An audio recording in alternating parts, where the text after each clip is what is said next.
Imagine two neighbors, both retired at 60, both paid into the Canada Pension Plan their entire working lives. One started collecting CPP right away at 60, the other waited. 10 years later, one of them is receiving more than double the monthly check of the other for the rest of their life. Same contributions, same plan, completely different outcomes, and the difference comes down to one decision made on a single day.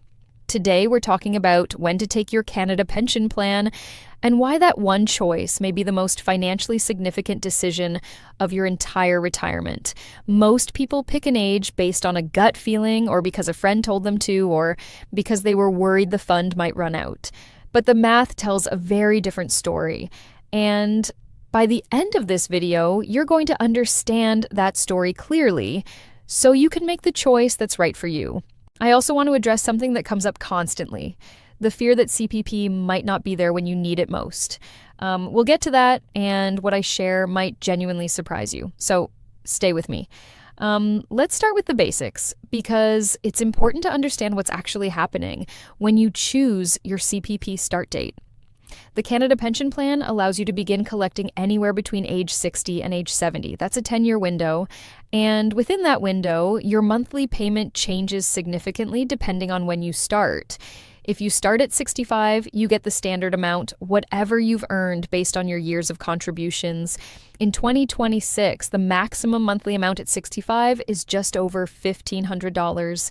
But most Canadians receive somewhere around $900 a month because not everyone contributes at the maximum level their whole career. That's perfectly normal. Now, here's where it gets important. If you start before 65, your payment goes down. For every month you collect before your 65th birthday, your check is reduced by a small percentage. By the time you add it all up, starting at age 60 means a permanent reduction of 36%. That's not a temporary penalty. That's not something that resets when you turn 65. It is a lifelong cut to your base payment. And on the other side, if you wait past 65, your payment goes up. Every month you delay past 65 adds a little more to your check. If you wait all the way to age 70, you receive 42% more than you would have at 65. So the full range is quite dramatic. Starting at 60 gives you a payment that is 36% lower than the 65 amount. Starting at 70 gives you a payment that is 42% higher. Between those two extremes in real dollars for a maximum contributor in 2026, we're talking about roughly $965 a month at age 60 versus over $2,140 a month at age 70. That's not a small difference. That's more than $100 per month, every month, for the rest of your life. And it compounds. Because every year, CPP adjusts for inflation. If prices go up 2%, your payment goes up 2%. But 2% of $965 is a much smaller dollar amount than 2% of $2,140. So the gap between the early claimant and the late claimant actually widens a little more every single year. Now, I know what some of you are thinking. Yes, but if I wait until 70, I miss 10 years of payments. Doesn't that mean I'm behind? And the answer is, at first, yes. But there's a crossover point. Financial planners call it the break-even age. It's the age at which the person who waited has collected enough in larger payments to catch up to the total the early claimant received. For someone who starts at 60 versus waiting until 65, that crossover happens around age 74. For someone comparing age 60 to age 70, the crossover happens in the early 80s. Now, here's the question that really matters. What is the average life expectancy for a 60-year-old Canadian today? The answer, based on current data, is about 83 years. For women, it's even higher and closer to 85. That means the average Canadian will live past the break-even point. More than half the population will end up with more total lifetime income by waiting. And for those who live into their late 80s or 90s, which is becoming increasingly common, the gap in total dollars received is enormous. We're talking about a difference of hundreds of thousands of dollars over a long retirement. Let me tell you about a woman named Helen. She retired at 60, healthy and active. She decided to take CPP right away because she wanted the income and honestly because she wasn't sure the plan would still be around in 20 years. So she started collecting at the reduced rate. Now Helen is 82. She's still in good health, still living independently, and every single month she receives a check that is 36% smaller than it would have been if she had waited just 5 more years. Over the past 17 years, that difference has added up to well over $50,000 in lost income that would have come in automatically indexed to inflation, guaranteed for life. Helen isn't alone. And she made a perfectly understandable decision based on what she knew at the time. But this is exactly why understanding the numbers ahead of the decision matters so much. Now let's talk about that fear of CPP running out, because it's one of the most common reasons people give for taking their pension early. And I want to be direct with you. Based on the most recent independent review of the plan, this fear is not supported by the facts. Every 3 years, Canada's independent chief actuary reviews the Canada Pension Plan and publishes a detailed report on its financial health. The most recent report, released in late 2025, confirmed that the plan is financially sustainable for at least the next 75 years. That takes us past the year 2100. The fund itself currently holds over $780 billion in assets, and it's projected to keep growing. The investment arm of CPP has delivered an average annual return of 8.5% over the past decade, well above what's needed to keep the plan healthy. The CPP is not the American Social Security system, which faces different structural challenges. Canada's plan is separately funded, professionally managed, and in a genuine surplus position right now. The contribution rate Canadians are paying is actually higher than the minimum required to keep the plan solvent.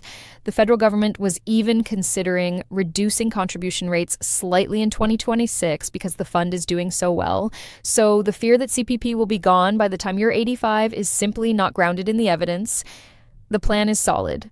The real risk is not that the checks will stop. The real risk is that you start collecting a smaller check than you needed to. Here's another way to think about waiting.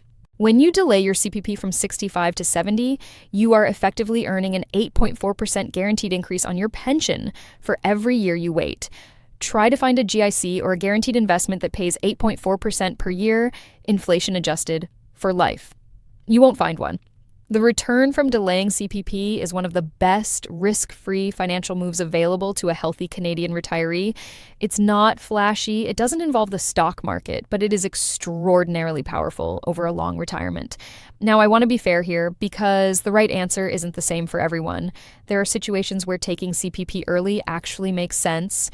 If you have serious health concerns and genuinely don't expect to live a long life, collecting earlier gives you more money in the years you have.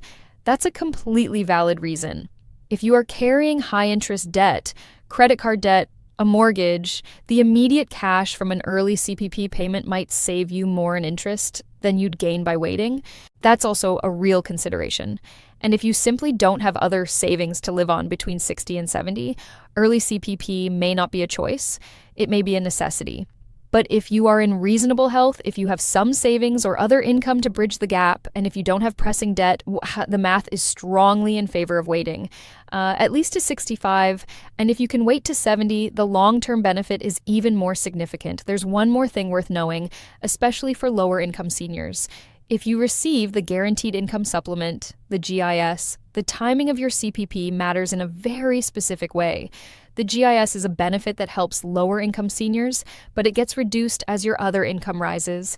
In some cases, a larger CPP payment in your later years can actually reduce your GIS by 50 cents or more for every additional dollar of CPP you receive. For this group, the calculation is more nuanced, and it's genuinely worth sitting down with someone who can run the numbers for your specific situation before you decide.